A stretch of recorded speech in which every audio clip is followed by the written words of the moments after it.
Assalamualaikum dan hai semua. Tahu tak, menulis huruf hijaiyah ni sebenarnya sangat mudah dan seronok kalau kita tahu caranya. Hari ini, jom kita belajar cara yang betul untuk menulis huruf yang seterusnya, iaitu huruf jim. Dah sedia semua? Jom kita mula. Caranya, mula-mula kita buat kepala dia dulu dari kiri ke kanan. Kemudian patah balik ke bawah, buat perut buncit yang besar. Akhir sekali, letakkan satu titik di dalam perutnya. Nampak tak?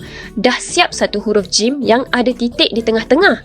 Jom kita cuba sekali lagi untuk bagi lagi mantap. Ingat ya kawan-kawan, kita buat kepala mendatar dulu. Pusing buat perut besar di bawah dan letak satu titik di dalam. Tarik perlahan-lahan dan siap. Mudah sangat kan huruf jim ni? Jadi, jangan lupa ambil kertas dan pensel untuk praktis banyak-banyak di rumah tau. Kalau korang rasa video ni bermanfaat, jangan lupa tekan butang like, share dan subscribe channel Pai TV. Jumpa lagi. Assalamualaikum. Hai semua, sokong channel kami dengan tekan butang like, share dan subscribe. Jumpa lagi. Assalamualaikum.